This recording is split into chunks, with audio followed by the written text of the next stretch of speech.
I love to use side imaging and 2D sonar together. I'm so familiar. See this bait ball right here?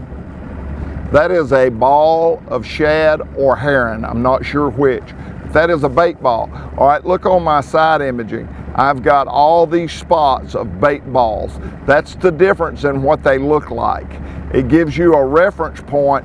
I'm very familiar with this. This is new technology. So I'm learning from the old technology how to read what the new technology looks like because I've got a reference point to draw from. So I split that screen and I'm getting more and more and more familiar.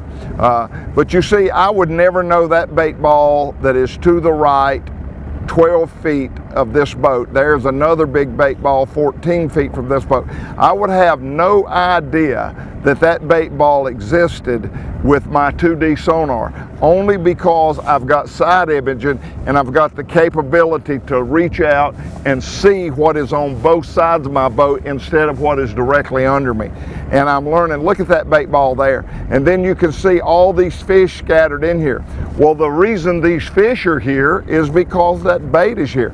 And those are most likely stripers. But I wanted to come up here. I've got an island. I've got an island right here on my Lake Master map. I want to find that island. It shows this comes up to 9 feet. I would have no clue. We're in a wide open lake here.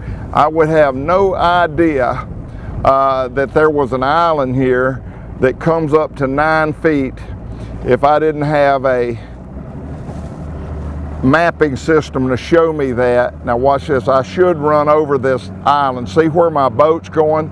The icon's showing I'm coming right over this island. I'm out in the middle of a wide open bay, and look at this.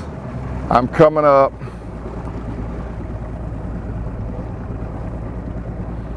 The top of this island, showing 7 feet. We're 6.3. Look at the structure. Look at all that structure on this island. This is where we want to fish. Somebody has put a brush pile. You see that? You see the bottom, and then you see how that separates? Let me stop that screen. You see how all of a sudden you've got a bottom line there, and then you've got all that structure, that high mark that came up. The water was 8.9 feet deep, but the brush pile came all the way up to 6 feet. You see this line? It says 5 feet. We're about a foot below that line. So the bottom was 8.9 feet deep, and the top of the brush pile was 6 feet. So you got 3 feet of brush sticking up, and you can see how you read that? And it's good hard structure because you can tell in your colors. That's pretty awesome, but that's how you read a brush pile. Somebody has put a brush pile on that island. So what I'm going to do now,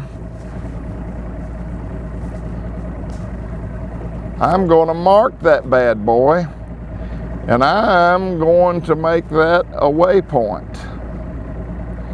And now I've got that brush pile marked, and anytime I want to go to it, I can go back to that. I would have never known it was there had I not seen it on my sonar and had I not found the underwater island on my map. So what would have taken me in the old days 200 years and a lot of luck to have found that island, I now found it because I got a map that showed it to me in a matter of seconds. Amazing.